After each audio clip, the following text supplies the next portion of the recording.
beautiful. That sounds just like green tree frogs. The first thing you need to start with is a location that is not too hot. And this spot here is perfect.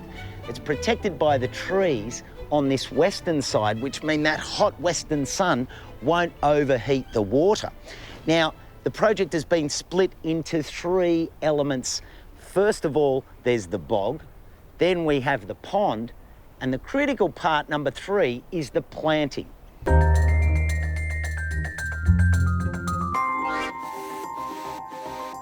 The bog here is utilising this pre-made shell, fiberglass shell, that the kindy had bought. Now, it's not that deep, so what I thought I'd do here is put gravel and soil in it and have that as a wet zone for plants that like being in boggy soil. Then we've got the pond itself.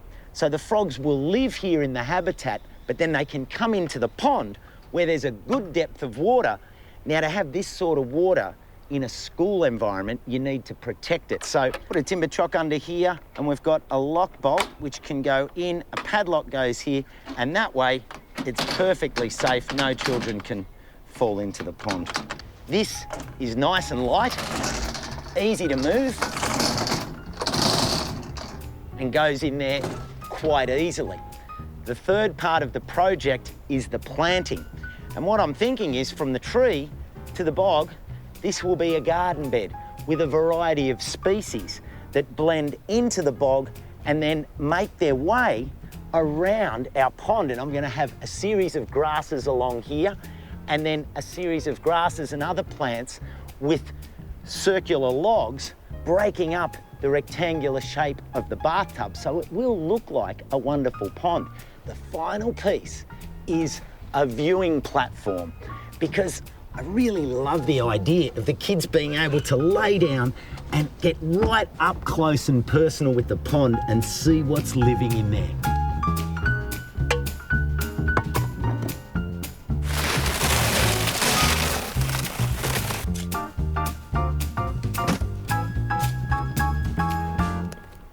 That's pretty good.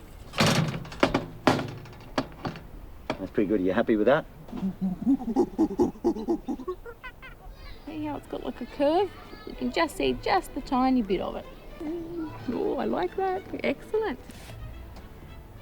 The one thing you learn and appreciate the more you garden is that preparation is the key to everything. In this case, I want to get this grass out right the first time so that it doesn't come back and compete with the plants that I'm about to put in there. Digging up the grass is a simple activity, but there's a lot of good soil underneath there that I don't want to throw away with the grass. Buffalo breaks up into nothing. It's just a few little clods.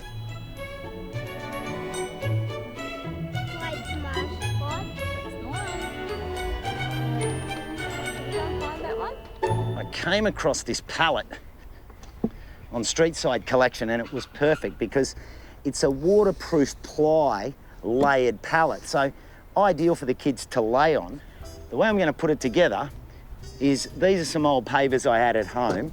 I removed the grass, levelled it and compacted it, and then these are going to form a nice level platform for the pallet to sit on. To secure the pallet from moving, I'm going to put some timber stakes in here, or pegs, and screw it sideways into the pallet, and that viewing platform won't go anywhere. I'm just adding the finishing touches to the housing that I hope will attract the new residents. With all of the heavy landscaping work done, it's now time to get into the planting, and it's one section of the work that I really enjoy. We've got things like grevilleas and a variety of grasses, from the lomandra to the poa and the dianella. Then we've got the frog bog itself, things like the knobby clubrush and the juncus that do really well. Take your time when it comes to setting out the plants. It really is a special part of every project because it gives you that chance to play with things a little bit, shift one from here to there. You'll find the right place for each and every plant.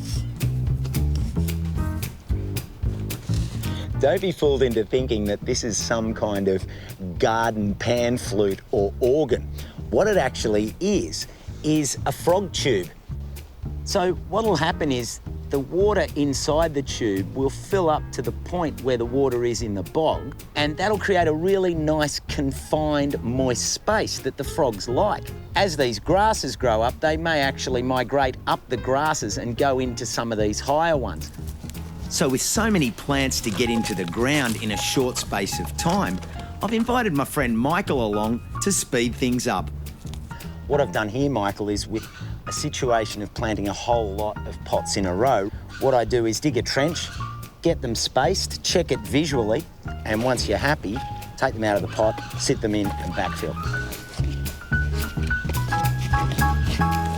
This section here is like a little bridge between the pond and the bog, and I've got 2 stepping stones, and what the plan is down the track is that the teachers can do a frog mosaic with the children.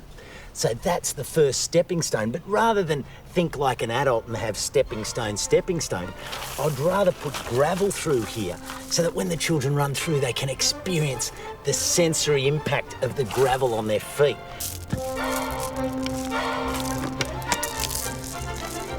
The water snowflake is the first of my water plants. Now, it needs to be in the deepest part of the pond. It has this beautiful white flower. It likes the cool water, but these leaves will float up and sit on the surface, as will the flowers. The next plant is the water ribbon. It will attract plenty of insects, and again, it's happy in the slightly deeper part of the pond, and its leaves will make their way up and float on the surface. Now, the woolly frogmouth prefers to be a little bit higher in the water.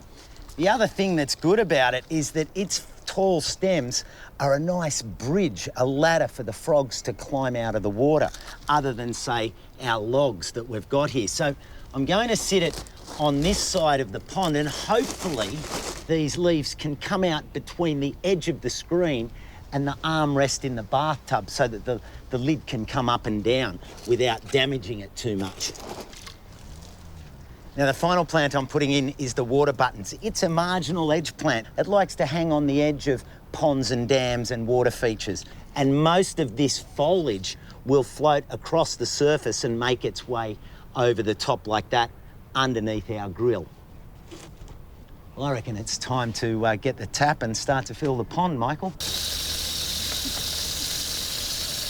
Well, Jackie, yes. I think we're pretty much there. The plants are in, the pond's filled. We need to get the carers of the frog bog out here. Oh, my goodness, Costa, they're going to be so excited to get out here and have a look. It looks fantastic. Release the kids. Release the kids. Oh, here they come. Come over here, boys and girls. Come over here. And you can... Come here, gather round, gather round. Guess what? Our frog pond is ready for you to look at and get to know. What do you think of it? I think it's great. Me too. What do you like about it? I like the lily pad. It's so cool because it's actually tiny. You can walk on it because you can walk across, like you can ride that and walk. On the count of 3, let's say, hey, froggies, our frog pond is open. Okay? 1, 2, 3.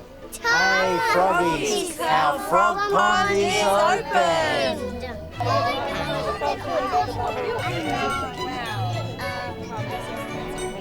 What was that?